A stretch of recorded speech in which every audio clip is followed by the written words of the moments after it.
कि जो बाइडेन ये चाहते हैं कि भारत को संयुक्त राष्ट्र सुरक्षा परिषद में अस्थायी सदस्य के तौर पर रखा जाए।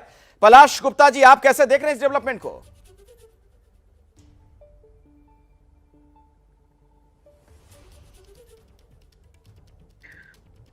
देखिए, मैंने जब बाइडेन साहब व्हेन ही गॉट इलेक्टेड, तभी भी मैंने आपके चैनल पे यही चीज़ कही थी कि जो Biden is going to be a very good friend of India.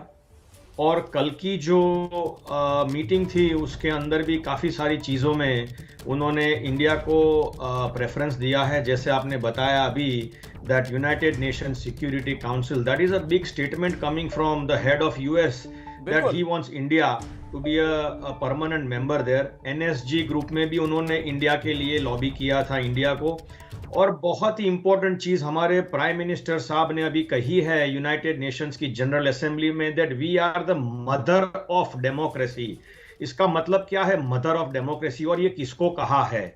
और आपको मैं बताऊं कि कल बाइडेन साहब ने जो ट्वीट किया था, उनके ट्वीट में उन्होंने क्या कहा था आपने पढ़ा है? फिर भी मैं अपने दर्शकों के लिए एक बार फिर से दोहराना चाहूंगा कि बाइडेन साहब ने ट्वीट किया था, this morning I hosted Prime Minister Modi at White House as we launch a new chapter in the history of US-India ties.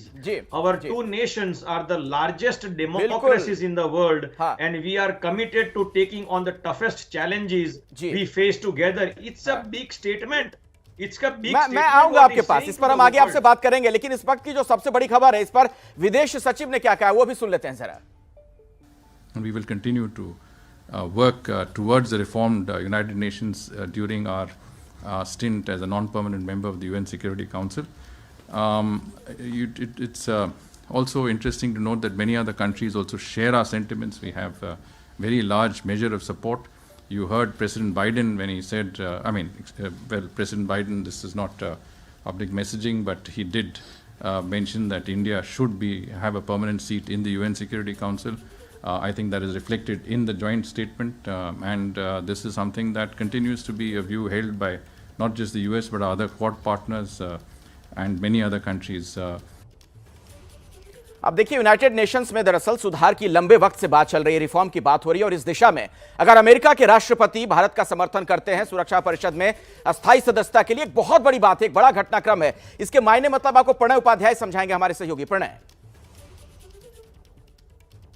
Barack Obama जब 2015 में भारत आए थे तब भी अमेरिका की तरफ से ये कहा गया था अमेरिका भारत के कैंडिडेचर का सपोर्ट करता है। लेकिन मामला कहां फंसा है? मामला फंसा है दरअसल इंटर गवर्नमेंटल जो नेगोशिएशंस हैं, आईजीएन है, उसके अंदर फंसा है, यूएन के अंदर, क्योंकि टेक्स्ट बेस्ड नेगोशिएशन जब तक शुरू नहीं होता है तब तक सिक्योरिटी काउंसिल की रिफॉर्म की जो प्रक्रिया, जिसकी बात जो 75वीं सालगिरह थी यूएन की तब से उठ रही थी, वो मामला अटका हुआ। और भारत ने G4 की जो बैठक इस प्रधानमंत्री के भाषण से पहले की थी, जिसके अंदर जो 4 प्रमुख दावेदार हैं, भारत, जर्मनी, ब्राजील और जापान, ये चारों देश ये मांग कर रहे हैं कि यूएनएससी का रिफॉर्म होना चाहिए, जो परमानेंट मेंबर्स हैं। क्योंकि आप देखें कि पश्चिम की जो रिप्रेजेंटेशन है वो लॉपसाइडेड है, एशिया का एकमात्र रिप्रेजेंटेशन है चीन के रूप में, जबकि भारत एक प्रमुख दावेदार है। और सिक्योरिटी काउंसिल का रिफ्लेक्शन होना चाहिए, सिक्योरिटी काउंसिल ऐसी होनी चाहिए जो दुनिया की मौजूदा हकीकत की तस्वीर को स्पष्ट करती हो। तो ये जो तमाम चीजें हैं, ये भारत की तरफ से एक बार पुनः उठाई गई, और भारत लगातार अब ये कोशिश कर रहा है कि अब समय आ गया। अगर आप देखिए अखिलेश,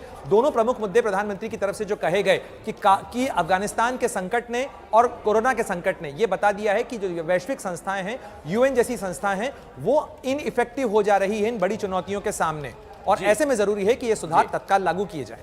बिल्कुल। आशीष, आपसे भी इस पर समझना चाहूंगा। दरअसल देखिए, लंबे वक्त से यह मांग तो हो रही थी, सबको पता है कि दुनिया का सबसे बड़ा लोकतंत्र है भारत, इसके बावजूद संयुक्त राष्ट्र की सुरक्षा परिषद में हम नहीं है, हमारे पास वीटो का अधिकार नहीं है।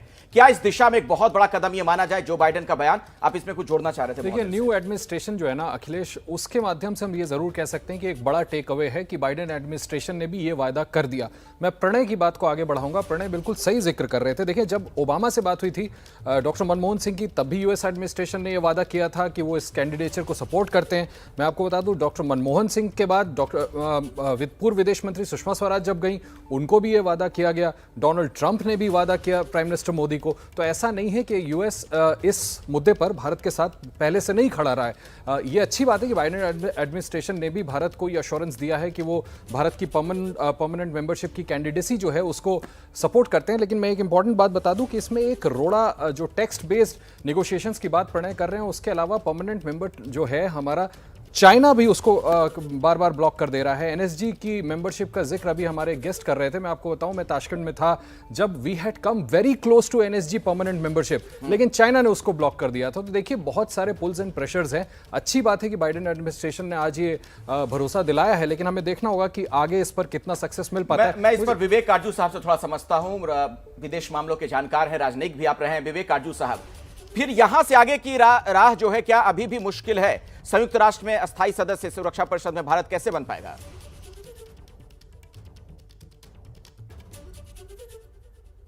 बहुत मुश्किल। वास्तविकता में बयान करूंगा।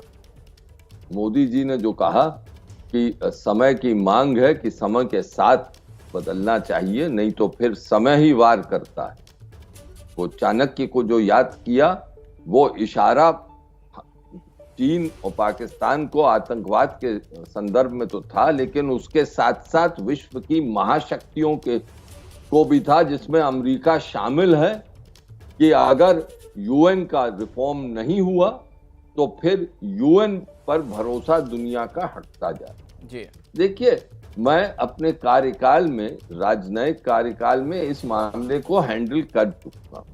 अच्छा, बहुत भाषण सुने हैं, बहुत आश्वासन सुने, जी, लेकिन अमेरिकी प्रतिनिधि चाहे कितना भी कहें कि हम आपके साथ, जी, जी, यूएन की में जब प्रक्रिया शुरू होती, जब एक सिस्टम शुरू होता है, सिलसिला शुरू होता है, तो सब पीछे हट जाते हैं।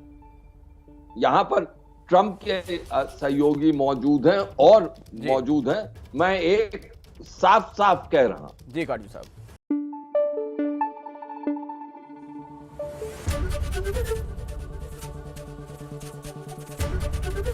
एबीपी न्यूज आपको रखे आगे।